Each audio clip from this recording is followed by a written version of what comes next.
सर्वेभ्यो नमो नमः। BD inter college भगवानपुरस्य हरिद्वारस्य e-learning कक्षायां सर्वेषां स्वागतं व्याहरामः। अहम् अस्मि डॉक्टर विजयकुमार त्यागी। नवमी कक्षायाः शेमुषी प्रथमो भागः पाठ्यपुस्तकस्य कल्पतरुः तृतीयः अन्तिमश्च भागः। सुविचारः अभिवादनशीलस्य नित्यं वृद्धोपसेविनः चत्वारि तस्य वर्धन्ते आयुर्विद्या यशोबलम्। अर्थात अभिवादन करने वाले, नमस्ते करने वाले तथा नित्य वृद्धों बड़ों की सेवा शुश्रूषा करने वाले की चार चीजें अर्थात आयु, विद्या, यश और बल नित्य वृद्धि को प्राप्त होती हैं, निरंतर बढ़ती हैं। और यह भी सत्य है कि प्रत्येक व्यक्ति केवल आयु, विद्या, यश और बल के लिए ही समस्त कार्यों का संपादन करता है। और विशेष बात यह है कि केवल अभिवादन और वृद्धों की सेवा करने से ये चारों बल, चारों उपलब्धियां, चारों विभूतियां अनायास ही प्राप्त हो जाती हैं। पाठ परिचयः प्रस्तुतोऽयं पाठः वेतालपञ्चविंशतिः इति प्रसिद्धकथासङ्ग्रहात् सम्पादनं कृत्वा सङ्गृहीतोऽस्ति। अत्र मनोरञ्जकघटनाभिः विस्मयकारिघटनाभिश्च जीवनमूल्यानां निरूपणं वर्तते।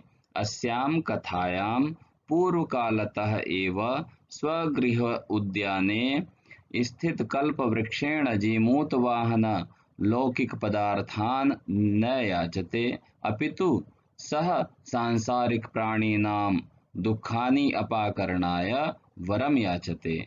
यतो हि लोकभोग्या भौतिक पदार्था जलतरङ्गवत् अनित्याः सन्ति। अस्मिन् संसारे केवलं परोपकारः एव सर्वोत्कृष्टं चिरस्थायी तत्वं च अस्ति।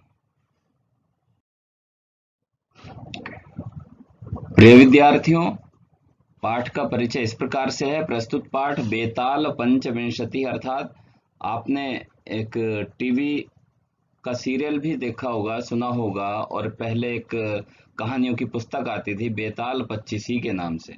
तो बेताल पंचविंशति नामक प्रसिद्ध कथा संग्रह से संपादित करके संग्रहित किया गया है। यहाँ मनोरंजनपूर्ण और आश्चर्यकारी घटनाओं के द्वारा जीवन मूल्यों का निरूपण किया गया है। इस कथा में परंपरा से प्राप्त अपने घर की वाटिका में स्थित कल्प वृक्ष के द्वारा जीमूत वाहन लौकिक पदार्थों को नहीं मांगता, अपितु वह सांसारिक प्राणियों को के दुखों को दूर करने के लिए वर मांगता है। क्योंकि संसार में भोग्य भौतिक पदार्थ तो जल की लहर के समान अनित्य हैं। इस संसार में केवल परोपकार ही सर्वोत्कृष्ट एवं सदैव स्थायी रहने वाला तत्व है।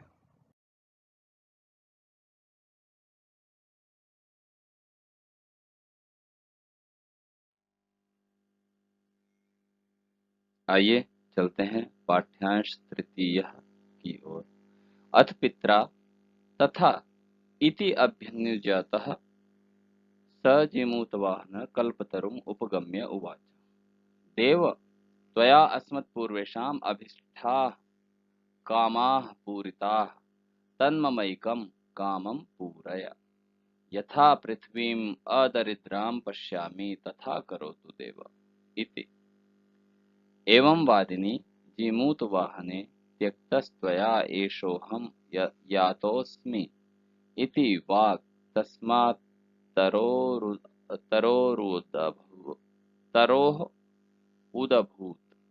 तरोरुदभूत्।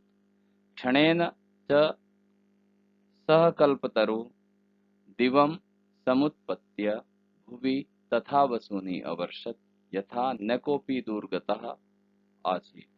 ततस्तस्य जीमूतवाहनस्य सर्वजीवानुकम्पया सर्वत्र यशः प्रथितः। उत्तम। संदर्भ पूर्ववत रहेगा। प्रस्तुत गद्यांश में कल्पवृक्ष के माध्यम से जीमूत वाहन के परोपकार रूपी श्रेष्ठ कार्यों का वर्णन किया गया है।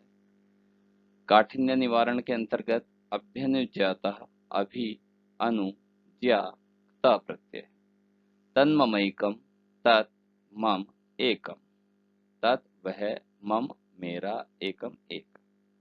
कोपि कह धन अपि कोपि पित्रा पित्रा शब्द पितृन पिता शब्द का तृतीय विभक्ति का एक वचन है।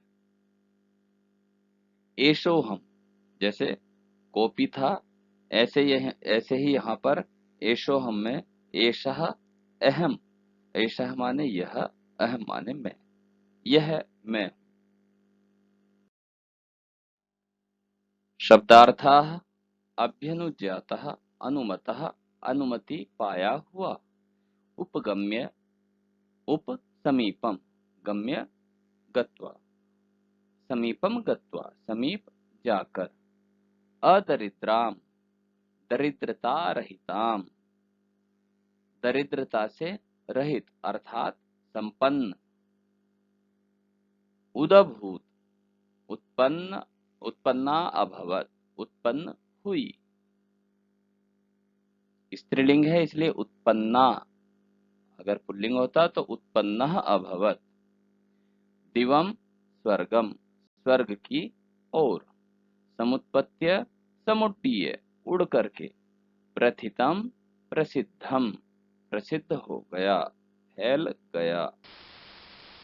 प्रिय विद्यार्थियों, आपको घर में रहकर स्वस्थ रहकर लॉकडाउन का पालन करते हुए सामाजिक दूरी का अनुपालन करते हुए WHO द्वारा दिए गए निर्देशों का अनुपालन करते हुए इन श्लोकों को सुंदर हस्तलेख में अपनी अभ्यास पुस्तिका में लिखना है।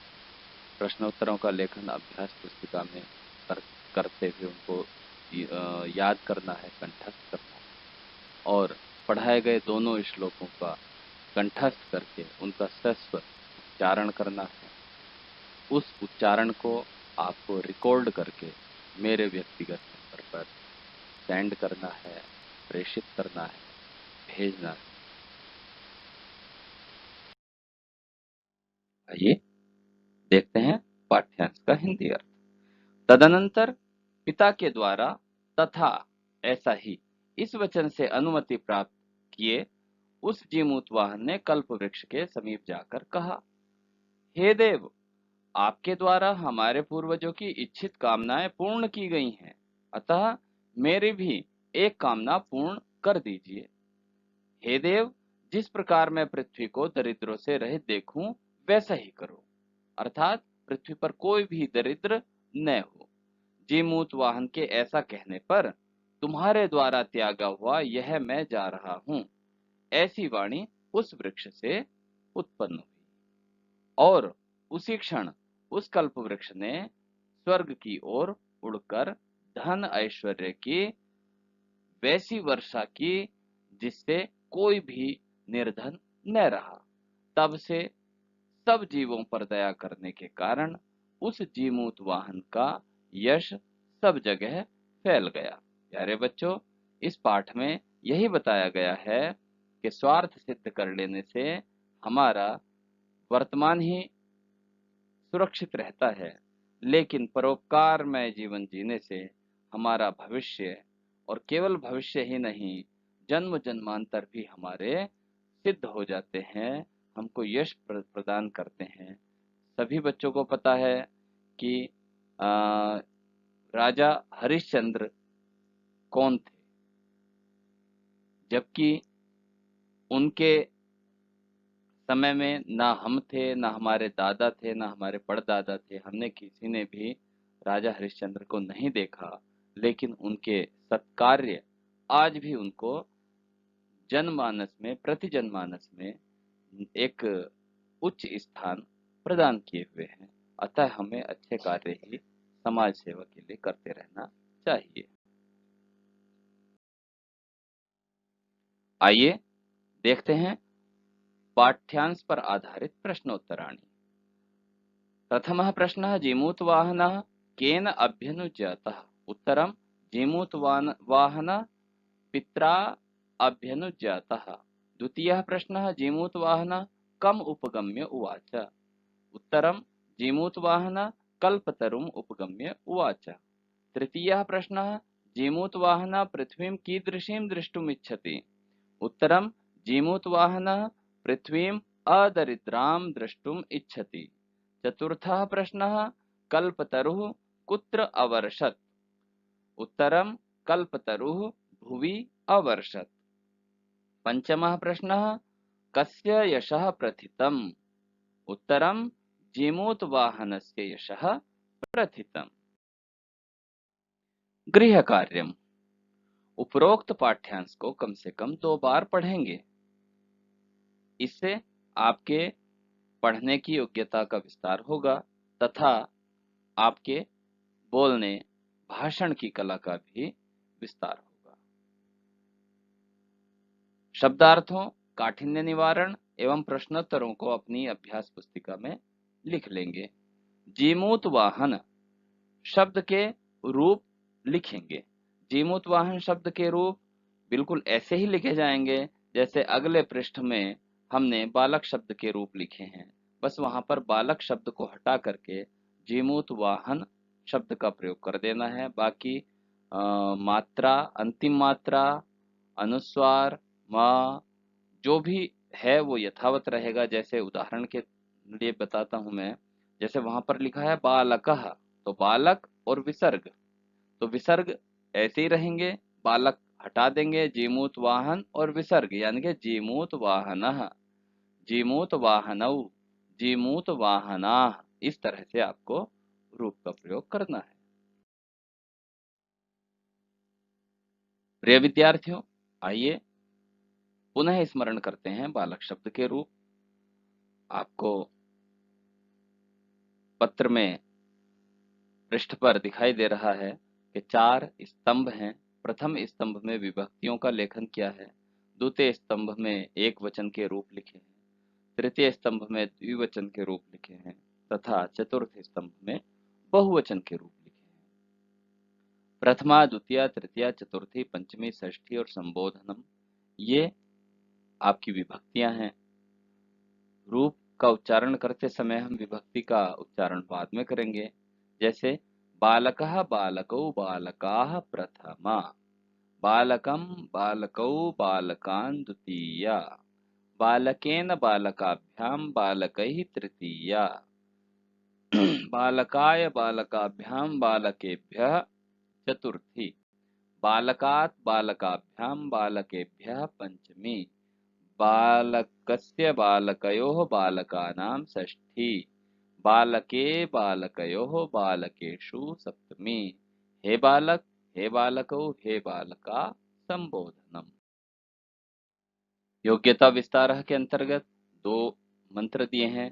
सर्वस्तरतु दुर्गाणि, सर्वो भद्राणि पश्यतु, सर्वकामान् वाप्नोतु, सर्वः सर्वत्र नन्दतु, न त्वहं कामये राज्यं, न स्वर्गं, न पुनर्भवं, कामये दुःखतप्तानां प्राणिनामार्तिनाशनम।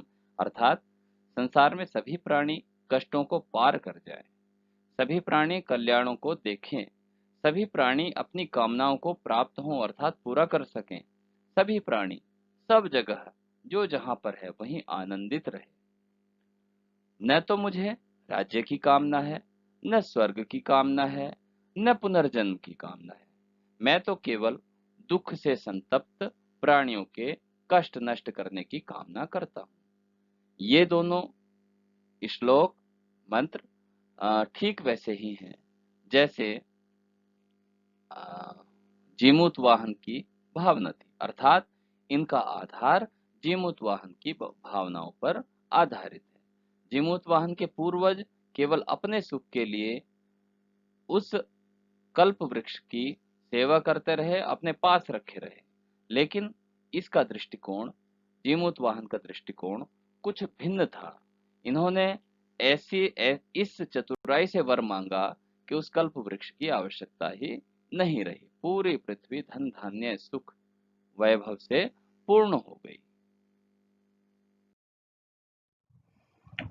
आज की इस ई लर्निंग कक्षा के कुशल संपादन के लिए समस्त अनुश्रवणकर्ताओं, अधिकारियों, शिक्षकगण एवं समस्त छात्र छात्राओं का पुनः पुनः धन्यवाद। कल फिर उपस्थित होंगे इस अनुच्छेद से अगले भाग को लेकर। कल्पतरुः। धन्यवाद।